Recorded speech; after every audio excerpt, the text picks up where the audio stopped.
அஸ்ஸலாமு அலைக்கும் ஃபாத்திமா. பிறந்த குழந்தைக்கு அஜத்மாத்தை கூப்பிட்டு பேர் வைக்கலாமா? வலைக்கும் சலாம் அல்பியா, சொல்றேன் கேளு. ஒரு குழந்தை பிறக்குது அப்படின்னா அந்த குழந்தைக்கு பேர் வைக்கிறவங்க தாய் தந்தை இல்லது அவங்க 2 பேருமே சேர்ந்து ஒரு குழந்தைக்கு பேர் வைக்கலாம்.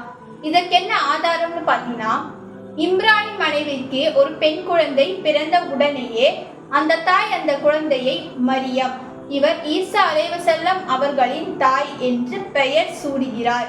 பிறகு அந்த குழந்தையையும் குழந்தையின் சந்ததிகளையும் ஷைத்தானின் தீங்கை விட்டு பாதுகாப்பாயாக என்று அல்லாஹ்விடத்தில் பிரார்த்திக்கிறார். இதை விட வேற என்ன சான்று வேணும்? ஒரு குழந்தை பிறக்குது அப்படின்னா அந்த குழந்தையுடைய தாய் அல்லது தந்தை இருவரும் சேர்ந்து அந்த குழந்தைக்கு பேர் வைக்கலாம். இதற்கு தனியா ஒரு அஜ்ரத்தை வைக்கிறது, அதுக்கு ஃபாத்தியா ஓதுறது, விழா வைக்கிறது, இது எல்லாத்தையுமே அல்லாஹ் வெறுக்கிறான். அந்த குழந்தையுடைய தாய் தந்தை பேர் வைக்கணும், அவங்களுக்கு தான் முழு உரிமை. அதைத்தான் அல்லாஹ் விரும்புகிறான். இன்ஷா அல்லாஹ் விரும்பின மாதிரியே செஞ்சுக்கிறேன்.